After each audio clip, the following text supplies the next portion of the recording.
Hey guys, it's Francina Simone, and today I am here with Fangirl, oh my god, by Rainbow Rowell. You know what, I bought a sample of it sometime like years ago when I was in Japan, and I put it on my to-buy list on my Kindle, but because I was so busy and I wasn't really reading as much books, I never actually ended up buying it. And so I was in the store, and I saw this one, and I saw in someone else's video that this was like a special edition that has like these beautiful illustrations in it. And I was like, you know what? Let me just get it and see if it's good. Like, you know, sometimes some samples be like, they be lying to you. You read that sample, you buy the book, and you're like, bitch, give me my money back. But guys, Fangirl, this is where it's at. This is where it's at.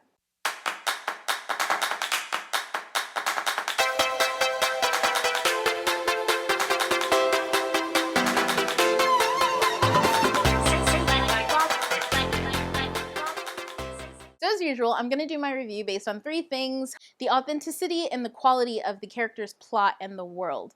I just now started really lumping other characters into world, so I focus on main character and characters.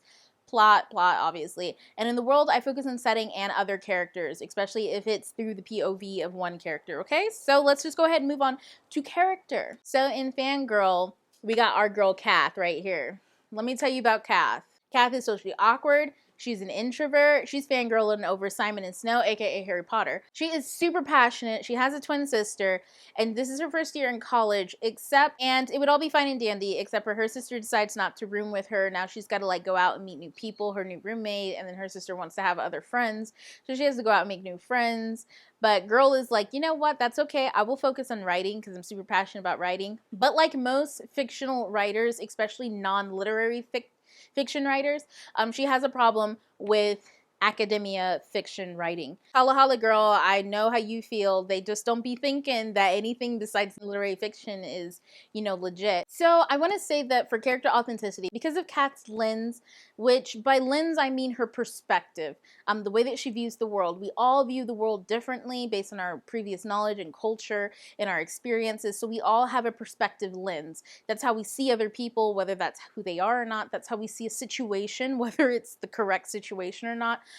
So that is what I mean by character lens. BTW, if you're a writer and your characters don't have lens, you need to go back and put a lens over that bitch. It's how they see the world. That's what's going to make your shit shine. Let's get back to Kath, though. Because her character lens and her character voice is consistent throughout this novel, and because she withholds nothing from the reader, and also because she acknowledges what she chooses to ignore, key point right there. Other characters in this book, plus Kath, are extremely authentic. Now, what Rainbow Rowell does really well, and subjectively, I love authors who write like she does, but objectively, I also enjoyed the quality of her writing, because she understands and knows that it is the character point of view that makes or breaks the book. It is not how you write it, but it is how you craft their lens and their perspective. Because a character can grow, a character can realize that they are judgmental and that they are viewing things in a fucked up way and either change, or a character cannot, but run into a lot of consequences because they refuse to see that other people don't see or think like them. It is just, there is so much complexity to how we see the world, and authors who can really pick that up and who can write it well and who just know how to deliver it, when they deliver, it is like the Lion King right here. Let's move on to world. Now this world is contemporary. It's like Omaha, Nebraska. I've never been, but if somebody asked me, I'd be like, yeah, I went there once with this girl in college. It was a very lush world. It was fully developed, and the one thing that really brings quality and authenticity to a contemporary work as far as world is concerned is movement. And I don't necessarily mean how a character gets from one place or the other. I mean the movement around a character, the sense of life around a character. No matter where we are, there's always people walking by, there are always cars driving by, there's always a squirrel scrumming up. We're always sitting in a classroom full of people, we're always in a store full of people. What a lot of published writers, what a lot of early writers authors miss out on, I have this issue with one book I won't say, but they miss out on the movement of other people around them. Kath is always aware of the people around them. She's not necessarily looking or describing these people, but she is describing movement. So you get a sense of the world is rotating around this girl. There are other people on this planet. There are other people in the room. Even if she is not describing each individual at once, or even if she's not just, pinpointing that this girl's here, that this boy's there, that this is happening right here, this is over there. There's just movement through perspective. And it's very slight. It's dropped down in a very unique way. And it's really well done. That's what gives your worlds life. So Rainbow Rowell, she giving us all life right now, y'all. Life, life, life, life, life. Life and liberty and the pursuit of happiness. As writers and as readers, we shouldn't settle for less. That was a Hamilton reference for those of you who were not with it.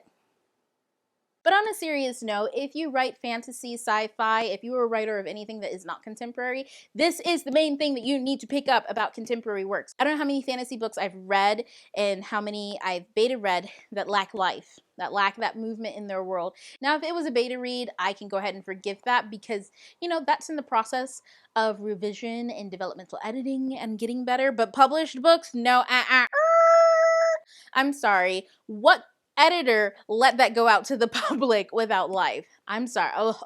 Rants. Your characters ain't moving. If the world ain't moving, your book ain't moving off the shelf either.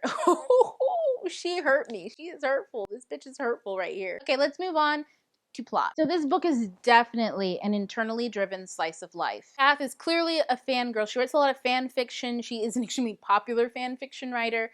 It starts with her college life, how she writes, how she juggles college with fan fiction, with meeting new people, with interacting with people, with creative writing in college versus her fan fiction life, which is creative writing, juggling the idea that she's an author, even though she uses the work of another author. I'm not going to mention who does that and who actually published it and stuff, because y'all know who.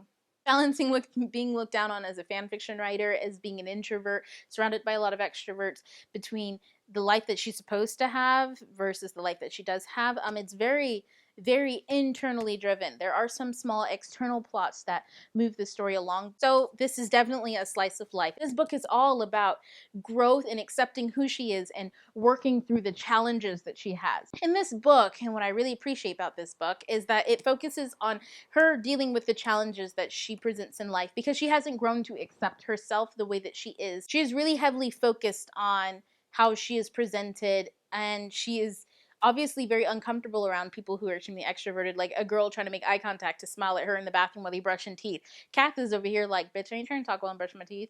And this girl's like a quote from Tor.com on the back of this book. It says, "As funny as it is embarrassing and as charming as it is true to geek life, Fangirl is a cute and poignant read for fangirls and fanboys of all ages." I hate the fact that they said it is true to geek life. Because just because you geeky and shit like that, you be geeking out over shit, don't mean you weird as Kath is. I mean, she is almost unfunctionable sometimes. But it's like, geez, don't put that label on her that this is what a geek person is like. Just because you're introverted doesn't mean that you enjoy fandom. And just because you're extroverted doesn't mean you can't enjoy fandom. And I think that the inside pages of this book really hit on that, because, not a spoiler, but Levi in this book is a character who is extremely extroverted, and Kath doesn't really understand that. And Levi, I think because he's more understanding and more forgiving of people, he isn't so offended by how she doesn't get how he is like that. Like, bruh, you're weird. You need to stop smiling all the time. But I enjoy the fact that, he may be an extrovert, but that does not mean that he is automatically excluded from fandom. That doesn't mean that he is automatically excluded from liking things that people who are introverted tend to like. So all in all, plot-wise, this book really does show, I think, the internal struggles of what it's like to be an introvert and an extroverted lifestyle, struggles that go along with that, sometimes the prejudices that go along with that, because Kath can be prejudiced as fuck sometimes. Sometimes she is like hard on them extroverts, but then again, a lot of the extroverts in this book are really hard on her. And this book also covers a lot about mental health. And one point that I thought was really interesting was the comparison of being introverted and somehow that meaning that you almost have mental health issues because you are just not considered normal. But by the end of reading this book, I think we can all see that Kath, as long as she works through the struggles that she has in life and she doesn't regress because of her struggles, she will always continue to grow and to be healthy mentally and to be healthy emotionally. So I just want to say that Rainbow Rowell, I would buy this girl's shopping list and I would read it to y'all and be like, the glory. The glory that is she. Because she really did an awesome job with this book. But enough of me drooling. Let's talk about recommendations. If you enjoy fandom in general, or just being around fan fiction in general, in the mind of a fan fiction writer, this is definitely a book you'll really enjoy. There are lots of snippets of fan fiction in here that she writes as she goes along. It's really a part of her life. If you love introverted reads about people who are introverted and who have struggles, obviously you're really gonna love this book. If you are a writer, chances are you will love this book because it really does focus on the struggles of being an early writer, especially. And if you are in college right now and you're in a fiction writing class, but you just don't fit in that class because of the type of fiction you write, you're going to really identify with a lot of the struggles that she has. Because fiction writing in college will almost make you want to quit what you do. They do not teach fiction writing, they teach how to write literary fiction like people who have already written literary fiction. Now, those of you who may really dislike this book, is if you're an extroverted person and you're in fandom, Kath is going to offend you quite a bit. She's going to be extremely offensive. She's going to be annoying and bothersome. If you really just don't like college reads, you're probably going to dislike this book. If you like books that have steamy romances that kind of just, you know, vroom, vroom, vroom off the page and just keep going, you're really going to dislike this book. The romance in this book is not the forefront, and it's definitely a lot slower paced. So you're probably going to get really annoyed if that's what you're looking for, because this is really thick and you're not going to find it. If in general you're just really not interested in fandom and fan fiction and day in the life, slice of life books, just don't pick up this book. Run far away, because it is totally slice of life. And if that's not for you, if you need external plots to keep you going or something like that, look away. But honestly, I do have to say, Rainbow Rowell, you really surprised me, and I was really happy with what I got. I'm so glad I just spent the money on it. It's definitely a book that will forever stay on my shelf.